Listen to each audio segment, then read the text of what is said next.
बिस्मिल्लाहिर्रहमानिर्रहीम। अस्सलाम वालेकुम डियर स्टूडेंट्स। आज का हमारा जो लेक्चर है उसकी जो आउटलाइंस है वो आपके सामने है। आज हमने चैप्टर 7 से जो टॉपिक डिस्कस करना है वो है जी क्रैकिंग ऑफ पेट्रोलियम। इसकी डेफिनेशन, क्रैकिंग ऑफ पेट्रोलियम की डेफिनेशन को अंडरस्टैंड करेंगे, एग्जांपल डिस्कस करेंगे, केमिकल रिएक्शंस एक लेंगे एज एग्जांपल एंड एक्सप्लेनेशन करेंगे क्रैकिंग की एक्सप्लेनेशन। उसके बाद जो है क्रैकिंग की जो टाइप्स हैं उनको वन बाय वन डिस्कस करेंगे जी। What is cracking of petroleum? The breaking of higher hydrocarbons having high boiling points into a variety of lower hydrocarbons which are more volatile having low boiling points. मतलब ये एक ऐसा process है जिसके अंदर हम जो है हायर हाइड्रोकार्बन्स मीन ऐसे हाइड्रोकार्बन्स जिनमें कार्बन एटम की तादाद ज्यादा हो। Hydrocarbons mean compound that contain carbon and hydrogen. Hydrocarbons higher mean ऐसे हाइड्रोकार्बन जिनमें कार्बन एटम्स की तादाद बहुत ज्यादा हो। हैविंग हाई बॉइलिंग पॉइंट्स, अगर हायर हाइड्रोकार्बन्स हैं तो उनके बॉइलिंग पॉइंट्स ज्यादा होंगे, उनकी जो वोलाटिलिटी है, वोलाटाइल जो उनकी नेचर है वो कम होगी। Into a variety of lower hydrocarbons, उनको हमने ब्रेक करवाना है। वैरायटी ऑफ लोअर हाइड्रोकार्बन्स, हमने ऐसे हाइड्रोकार्बन्स बनाने हैं जिनमें कार्बन की तादाद कम हो, lower hydrocarbons which are more volatile. जो हाइड्रोकार्बन्स हैं वोलाटाइल होते हैं, जितने कार्बन एटम कम होते जाएंगे उनकी जो वोलाटाइल नेचर है वो बढ़ती जाएगी।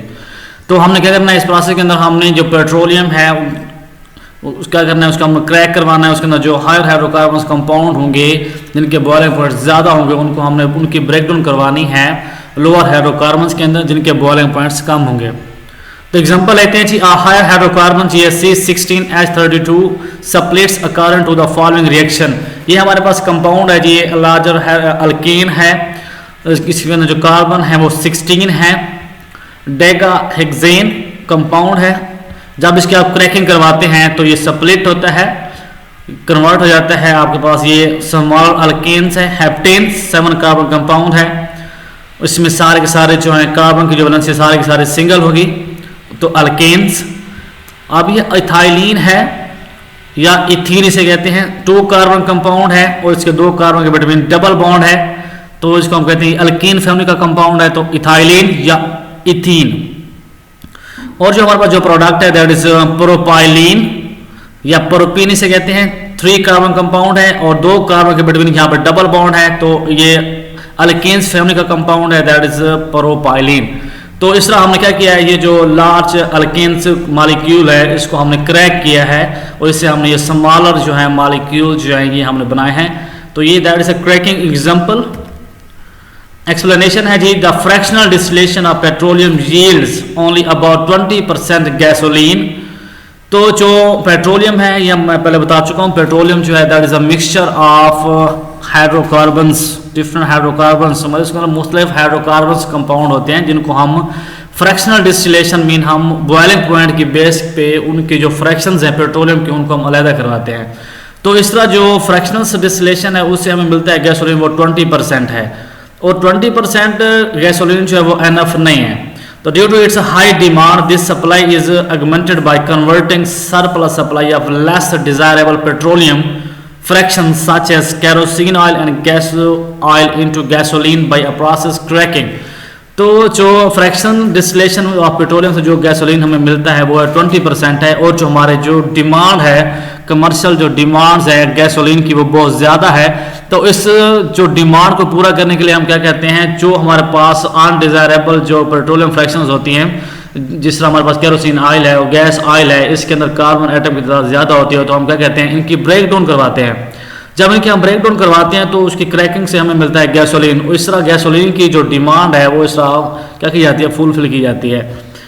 तो अब चाहे दिस इज अ प्रोसेस है in which carbon carbon bonds in long chain alkanes, alkanes का जो कार्बन कार्बन बॉन्ड है उसको ब्रेक किया जाता है। Molecules are broken producing smaller molecules of both alkanes and alkenes। जब कार्बन कार्बन बॉन्ड आप अल्केन्स का ब्रेक करवाते हैं तो उससे आपको मिलते हैं अल्केन्स, स्मॉलर अल्केन्स भी मिल सकते हैं और आपके पास अल्कीन्स भी बनते हैं। The composition of products depend on the condition under which the cracking take place। और जो क्रैकिंग के जो प्रोडक्ट हैं उनकी जो नेचर है वो डिपेंड करेगी कंडीशन पे, आप किस कंडीशन के ऊपर आप वो क्रैकिंग करवा रहे हैं। तो जो टाइप्स हैं क्रैकिंग की या वेज है, cracking is generally carried out in following veg. जो क्रैकिंग है वो फर्दर डिफरेंट वेज से आप परफॉर्म करवाते हैं। जब डिफरेंट कंडीशंस में आप क्या करते हैं, जो मॉलिक्यूल्स लार्जर जो हाइड्रोकार्बन है उनकी आप ब्रेक डाउन करवाते हैं। जब कंडीशंस आप चेंज करेंगे तो उनके जो प्रोडक्ट होंगे वो भी चेंज हो जाएंगे। तो फर्स्ट वन जो टाइप है, जो फर्स्ट वन जो वे है क्रैकिंग का, वो है thermal cracking. Breakdown of large molecules by heating at high temperature and pressure. मतलब हम क्या करना है, जो लार्ज मॉलिक्यूल्स हैं हाइड्रोकार्बन्स के, उनको हमने उनकी ब्रेकडाउन करवानी है बाय हीटिंग, हीट करना है इट हाई टेम्परेचर, ज़्यादा टेम्परेचर पे और हाई प्रेशर पे जब आप ब्रेकडाउन करवा रहे होते हैं लार्ज मॉलिक्यूल्स की, तो इस तरह की जो क्रैकिंग है उसको हम कहते हैं थर्मल क्रैकिंग। तो इसके जो प्रोडक्ट हैं, इट इज़ पार्टिकुलरली यूजफुल है in the production of unsaturated hydrocarbons. अब अनसैचुरेटेड हाइड्रोकार्बन्स मतलब ऐसे हाइड्रोकार्बन्स विच कंटेन डबल और ट्रिपल बॉन्ड। तो अनसैचुरेटेड प्रोडक्ट्स जो हैं या कंपाउंड्स, ऐसे कंपाउंड्स होते हैं जिनके अंदर एटलीस्ट जो है 2 कार्बन के बिटवीन डबल बॉन्ड हो या ट्रिपल बॉन्ड हो, तो ऐसे कंपाउंड्स को हम कहते हैं अनसैचुरेटेड। तो इसके जो प्रोडक्ट हैं थर्मल क्रैकिंग के, वो हमारे पास एथीन है और प्रोपीन है। तो एथीन जो है 2 कार्बन कंपाउंड है, प्रोपीन 3 कार्बन कंपाउंड है, इसमें भी एक डबल बॉन्ड है, इसमें भी एक डबल बॉन्ड है। तो हम इसको कहते हैं ये चीज are unsaturated compounds. Second way जो सेकेंड टाइप है क्रैकिंग की, वो है catalytic cracking. Higher hydrocarbons can be cracked at lower temperature and lower pressure in the presence of suitable catalyst. अब इस तरह ये जो क्रैकिंग का जो वे है, इसमें हम क्या करते हैं, जो टेम्परेचर है वो कम रखते हैं अराउंड अबाउट 500 सेल्सियस, और जो प्रेशर है वो हम रखते हैं 2 एटमॉस्फेयर। तो इस कंडीशन के ऊपर हम फिर एक सूटेबल कैटलिस्ट यूज करते हैं। कैटलिस्ट की मौजूदगी में इस लो टेम्परेचर और प्रेशर पे जो हम क्रैकिंग करवा रहे होते हैं हायर हाइड्रोकार्बन्स की, तो इस तरह की क्रैकिंग को हम कहते हैं catalytic cracking. A typical catalyst use for this purpose is mixture of. तो इस कैटालाइटिक क्रैकिंग के लिए जो हम कैटलिस्ट यूज करते हैं उसकी एग्जांपल आपके सामने, इन दोनों को हम मिक्सर से यूज करते हैं, सिलिका एंड एल्यूमिना। सिलिका का फार्मूला आपके पास सिलिकॉन डाइऑक्साइड है और जी आपके पास aluminium Al2O3। Catalytic cracking produce gasoline of high octane number. तो इससे आपके पास जो गैसोलीन बनेगा हाई क्वालिटी का होगा, उसका ऑक्टेन नंबर, उसमें कार्बन एटम जो है वो जो ऑक्टेन नंबर है वो उसका बेस्ट होगा। And therefore this method is used for obtaining better quality gasoline. तो इससे होगा क्या, जो कैटालाइटिक क्रैकिंग है उससे आपको जो गैसोलीन मिलेगा that will be good quality. Third way है जो क्रैकिंग का, that is steam cracking. In this process higher hydrocarbons in the vapour phase are mixed with steam heated for a short duration to about 900 Celsius and cooled rapidly। इसमें हम क्या करते हैं, जो higher hydrocarbons हैं वो उनको वेपर फेज में कन्वर्ट करते हैं और उसको फिर हम उसको मिक्स करते हैं विद स्टीम।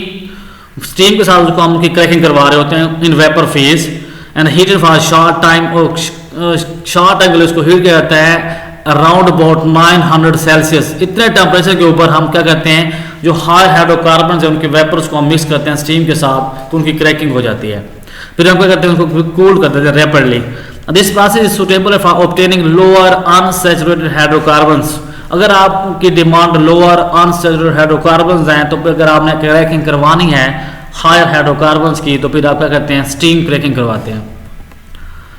अब क्रैकिंग की इंपॉर्टेंस क्या है, besides increasing the yield of gasoline. इसका पर्पस क्रैकिंग का है गैसोलीन प्रोड्यूस करवाना, क्योंकि मैंने पहले बताया कि जो फ्रैक्शनल डिस्टिलेशन ऑफ पेट्रोलियम से जो गैसोलीन मिलता है वो 20% है और जो डिमांड है वो बहुत ज़्यादा है। तो क्रैकिंग से हम जो मेजर हमारा पर्पस है वो गैसोलीन प्रोड्यूस करवाना। तो गैसोलीन तो यहाँ प्रोड्यूस होगी। Cracking also produce large amount of useful by products. तो गैसोलीन के साथ कुछ बाई प्रोडक्ट्स भी बनेंगे, जैसा कि इथीन है, प्रोपीन, ब्यूटेन एंड बेंजीन। तो ये भी साथ में ये कंपाउंड भी बन रहे होते हैं। तो इन कंपाउंड्स को हम कमर्शियली यूज कर सकते हैं, इथीन को यूज कर सकते हैं, प्रोपीन को भी यूज करते हैं, बेंजीन को भी यूज कर सकते हैं। These are use for the manufacturing drugs, plastics, detergents, synthetic fibres, fertilizers, weed killers.